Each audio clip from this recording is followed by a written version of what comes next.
Saudara yang kasih dalam Tuhan Yesus, kita ada di Efesus pasal 1.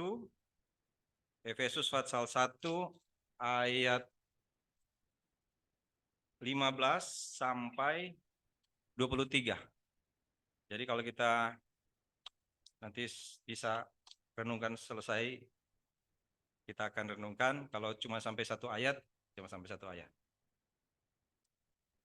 Ya. Saya ingat lagi satu tadi, Pak Denny, Pendeta Denny. Beku menggunakan satu kata, Pak Rima, Pak Das, Pak Alexi pasti ingat itu kata penginjil liar. Itu istilah itu, penginjil liar dan Pak Jimmy? Nabi palsu, bukan? Sesat. Itu kata yang dikenakan kepada para penginjil-penginjil jalanan yang nggak tahu waktu dan tempat. Di mana saja bicara tentang Injil. Di mana saja bicara tentang Injil. Dan tadi saya baru bersama-sama dengan jemaat kita yang kritis dan tukang protes. Saya pikir jemaat-jemaat kalau dia begini terus nih jemaatnya, saya tanya umur kalian berapa? 9. Itu umur 9 loh rata-rata. Yang 1 7. Tapi protes, saya bilang kalau orang berdosa itu nanti akan masuk neraka. Dia tanya, kapan Pak?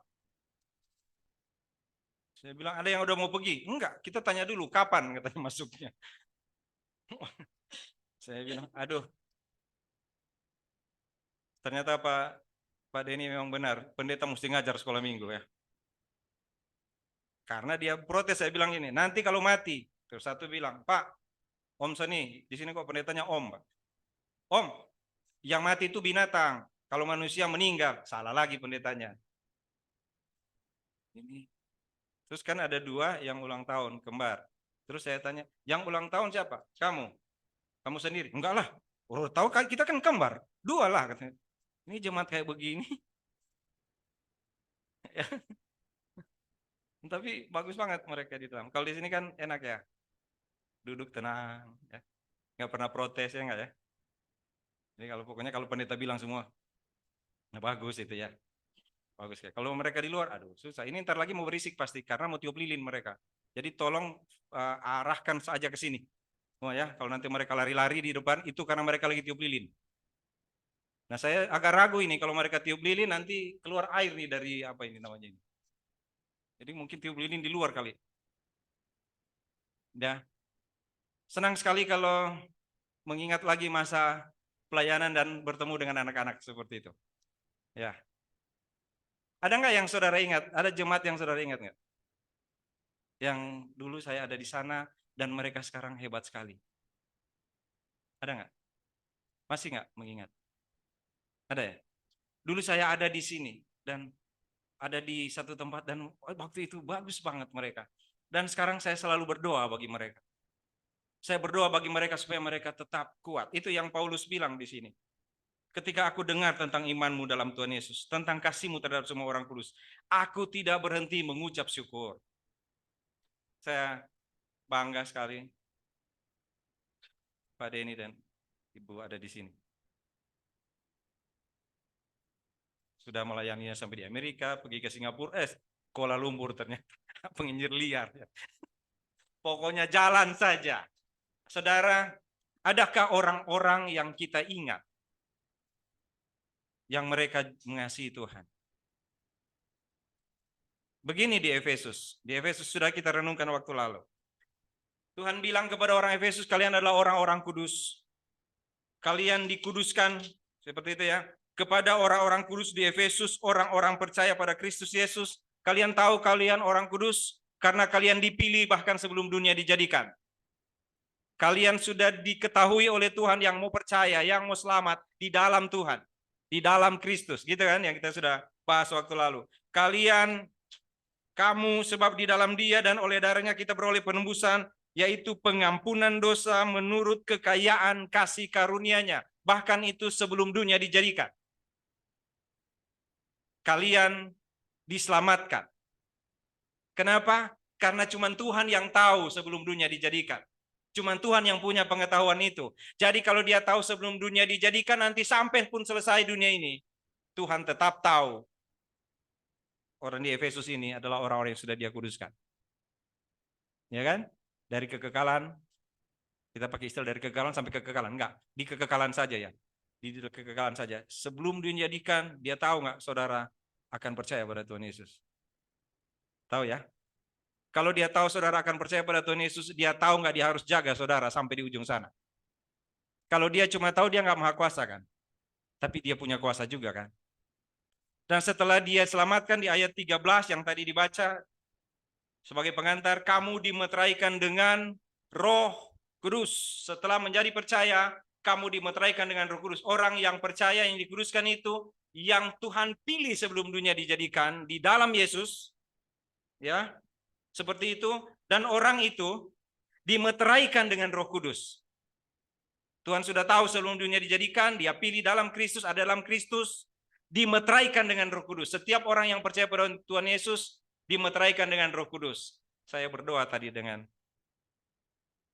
Michelle, Kenneth, Kevin. Lalu saya pernah nggak berdoa begini? Ini penginjilan liar, ini model dulu. Kalau kita injil orang, kamu pernah berdoa begini nggak? Tuhan Yesus, Tuhan, saya orang berdosa, saya akan ke neraka. Tapi terima kasih karena kau mati dan bangkit untuk mengampuni segala dosa saya. Jadikan saya milikmu dan tinggal dalam hati saya. Pernah berdoa begitu, saudara? Mereka berdoa tadi seperti itu. Dan bukan cuma tadi, berkali-kali kalau saya bicara dengan mereka, saya minta mereka ingat itu. Karena orang yang percaya Tuhan Yesus, setelah itu baru kita akan tanya. Kalau dulu kita tanya, kau percaya Tuhan Yesus? Sekarang Tuhan Yesus ada di mana? Ada di hati. Gitu kan? Karena dimeteraikan dengan Roh Kudus. Kalau Tuhan Yesus ada di hati, kamu masih masuk neraka enggak? Enggak. Kenapa? Karena ada Tuhan Yesus yang di dalam hati. Benar begitu? Kalau kita percaya Tuhan Yesus ada dalam hati, kita di dalam Tuhan, di tangan Bapa, tidak bisa lepas. Karena dimeteraikan dengan Roh Kudus, dan tidak mungkin lepas dari, karena tidak ada kuasa, tidak bisa lepas dari Tuhan, karena tidak ada kuasa yang setara, apalagi lebih besar dari Tuhan. Sehingga ketika kita percaya Tuhan Yesus, tidak mungkin kita lepas dari Tuhan. Kamu dimeteraikan dengan Roh Kudus, Tuhan jaga, Tuhan tahu sebelum dunia dijadikan, sampai dunia ini selesai. Karena kalau di dalam Tuhan itu sama dengan berada dalam kekekalan. Kepada anak-anak tadi saya tanya, sekarang kita sudah berdoa, dan kalian sudah pernah berdoa begitu? Iya sudah, ini Om Sony sudah berapa kali saya, ada kan yang begitu, tahu kan cucunya siapa itu? Gitu kan? Saya udah berapa kali tiap sama Om Sony bilang begitu, saya sudah, jadi nanti kalau mati masuk surga kan? Iya. Terus saya tanya, siapa yang mau pergi sekarang? Jangan dulu, saya kan baru kelas 2. Saya kan baru kelas berapa gitu, jangan dulu lah. Jadi maunya ke berapa? Nanti kalau sudah tua sekali. Tua sekali umur berapa? 100. Jangan 100, itu Abraham. Dia tahu Abraham umur 100 waktu itu kan. Sampai kapan? Mau pergi sekarang? Kemarin ada orang bilang kepada saya gini, Pak Sony, ada yang meninggal dan saya sedih sekali. Kenapa sedih? Iya kan sedih sekali dia tinggalkan saya. Duh, saya sedih sekali dia tinggalkan saya. Itu anak saya, Pak Sony. Lalu dia pergi duluan kepada Tuhan dan saya sangat sedih. Terus saya tanya, Oma mau ikut? Oma kan sedih ya, dia pergi ke surga. Oma mau ikut? Jangan dulu Pak Sony, belum. Oh. Ada nggak begitu? Orang menangis sedih sekali karena dia pergi. Pas kita tanya, mau ikut? Belum. Orang anugerah, ayo orang anugerah. Kalau pas mati pasti masuk surga? Langsung takut begini, karena mau ditanya, mau ikut? Mau berangkat? Ada yang udah mau berangkat? Belum Pak, gedung belum bayar. Nggak usah gedung, nanti urusan Pak Jimmy itu. Ya sudah, siapa yang mau berangkat? Mari berangkat. Saya tanya ke anak-anak tadi, pernah lihat orang meninggal? Karena orang mati kan diprotes. Ada pernah lihat orang meninggal? Pernah. Orang mamaku meninggal. Kenapa mama meninggal? Yang nggak tahu Tuhan itu. Tuhan sih itu. Kan supaya tinggal di surga. Tuh yang satu bilang, oh itu tuh maksudnya. Yang dia tinggal di Rajak anaknya itu. Dia, oh itu maksudnya. Oh, aku mau bilang di sekolah. Kenapa? Mereka selalu bilang, kamu kan sekarang kafir. Kamu kan bukan orang, bukan sama-sama agama dengan saya. Kamu kan kafir. Saya mau bilang mereka, tapi saya ke surga. Dia bilang begitu. Dia tinggal di Rajak anaknya. Yang sekarang setiap dia ke sekolah orang bilang, kamu gak usah agama sini. Kamu kan agama bukan agama kami. Kamu kan murtad. keluar di sana dia. Dan dia selalu begitu di sekolah, dibully begitu. Tapi dia bilang tadi, nanti kalau saya pulang saya mau bilang, saya ke surga kok. Belum tentu kalian ke surga. Saya ke surga, saya dengan Tuhan Yesus. Itu dia bilang begitu tadi. Dan saya senang sekali. Karena dia pasti ke surga. Saudara juga mau berangkat? Ada? Ada yang siap-siap mau pergi? Ada? Belum ya? Belum. Karena memang belum. Kita kalau bilang surga suka sekali, tapi kalau sudah suruh pergi sekarang, tapi coba kalau kita mau begini, Tuhan, berkati saya hari ini. Berikan saya berkat hari ini. Berikan saya berkat hari ini, Tuhan. Kasih ini, itu, kita mau nggak begitu? Tapi kalau sudah susah, kita bilang, Tuhan kok menderita sekali. Tuhan bilang, oke, makanya kamu jangan di dunia, surga aja. Mau berangkat? Tuhan tunggu dulu. Begitu? Makanya Paulus bilang begini kepada jemaat di Efesus, waktu saya dengar engkau. Gitu. Karena itu setelah aku mendengar tentang imanmu dalam Tuhan Yesus dan kasihmu terhadap orang kudus, aku tidak berhenti mengucap syukur karena kamu. Apa yang terjadi dengan orang yang punya Roh Kudus? Yang dimeteraikan dengan Roh Kudus? Yang dipilih Tuhan sebelum dunia dijadikan di dalam Tuhan Yesus itu? Apa yang terjadi dengan orang-orang yang menerima kasih karunia Tuhan itu?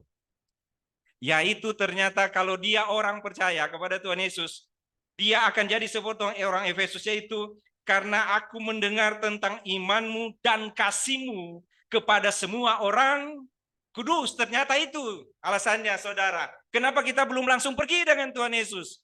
Karena Paulus juga dengar itu dari orang Efesus. Kenapa tidak langsung ke surga orang Efesus? Karena Paulus bilang begini, saya dengar tentang imanmu. Bagus imanmu. Luar biasa imanmu. Hebat kamu. Karena kamu tahu ada Roh Kudus dalammu. Dan kamu memiliki kasih kepada orang-orang kudus yang sama denganmu. Kalian memiliki kasih. Aku dengar tentang kasihmu terhadap semua orang kudus. Kamu dipilih, kamu dimeteraikan, dan kamu mengasihi. Karena kamu sudah dikasihi. Yang kamu terima adalah hal-hal yang mulia bersama-sama dengan Tuhan. Itu kalau saudara baca terus ke bawah. Kalian terima sesuatu yang luar biasa dari Tuhan. Dan yang kamu bagikan adalah bagaimana kamu mengasihi sesama orang kudus. Orang yang dipilih Tuhan, yang dimeteraikan Tuhan, yang dikasihi Tuhan adalah orang-orang yang akan membuat orang lain bersuka cita. Akan membuat seperti Paulus bangga sekali karena kamu, orang Efesus, kamu memiliki kasih terhadap semua orang kudus. Ya? Oh, orang Efesus, kalian dipilih oleh Tuhan. Di dalam Tuhan Yesus, kalian dikuduskan, kalian memiliki kasih dari Tuhan yang luar biasa. Itu yang sebelum ayat 15 ini di bagian atas kan. Kalian punya semua dari Tuhan dan berhubungan dengan kekekalan. Tetapi kalau kamu ada di dunia, ternyata ketika kamu di dunia, saya dengar tentang imanmu. Kesaksian hidup kamu bagus ya, Efesus. Walaupun nanti kalau saudara lihat di Wahyu dibilang, saya ragukan kamu ini. Bukan ragukan, kamu meninggalkan kasihmu yang mula-mula. Ya kan? Tapi sekarang saya dengar tentang imanmu. Enak banget kalau dengar tentang iman. Kalau makanya saya bilang tadi, saudara ingat nggak ada saudara kita di sana? Mereka imannya bagus sekali, Pak. Dulu saya bersekutu dengan mereka dan iman mereka bagus sekali. Luar biasa ya. Dan yang berikut kita dengar, seperti Paulus dengar dari tentang orang Efesus. Kasihmu kepada orang kudus. Ya. Kenapa tinggal ya? Kenapa belum naik ya? Kenapa belum pergi ya? Oh, karena bagus sekali kalau Paulus dengar. Imanmu baik. Imanmu bertumbuh. Imanmu kuat. Dan kamu memiliki kasih terhadap orang-orang kudus. Pantesan kamu belum naik ke surga. Ya. Pantesan Tuhan tinggal di sini dulu. Kenapa? Saya kaget sekali. Saya tidak tahu itu tadi yang